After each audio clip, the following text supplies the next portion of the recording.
Allez, du foot d'abord avec malheureusement un club français qui est dans la tourmente, les Girondins de Bordeaux, Cédric. Oui, déjà relégué sportivement de la Ligue 1 à la Ligue 2, le club se voit maintenant rétrogradé en National 1, l'équivalent de la 3e division française. C'est la décision prise hier par la DNCG, qui est le gendarme financier du foot français. Pas vraiment une surprise, cette décision. Malgré tout, le président des Girondins dénonce une sanction brutale.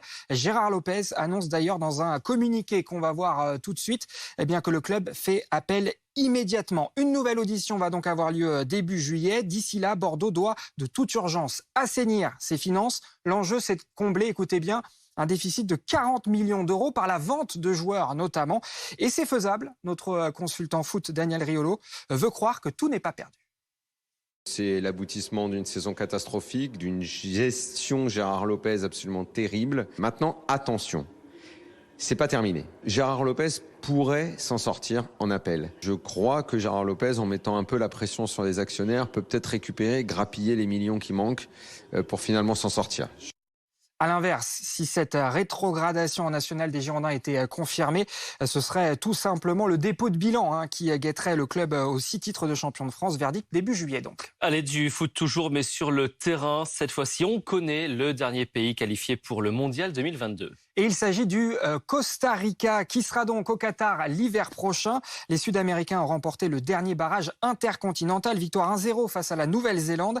Les Costariciens se qualifient pour la 6e Coupe du Monde de leur histoire, la 3e d'affilée, grâce notamment à Keylor Navas, le gardien de but du PSG, qui fait la fête et qui a été brillant hier. Et puisqu'on parle de gardien parisien, Gianluigi Donnarumma, lui, a passé une soirée beaucoup moins joyeuse avec sa sélection.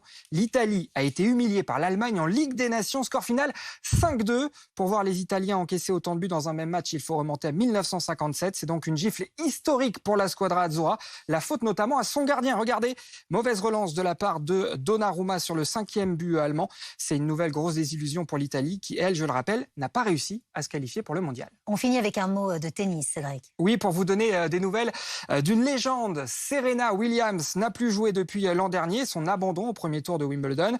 L'Américaine va faire son grand retour justement dans le tournoi londonien qui lui offre une invitation, une wild card comme on dit. À 40 ans, Serena Williams est tombée à la 1208e place mondiale. À partir du 27 juin, elle pourra donc se relancer et viser un 8e sacre sur le fameux gazon de Wimbledon. Merci Cédric. Merci. À tout à l'heure. À tout à l'heure.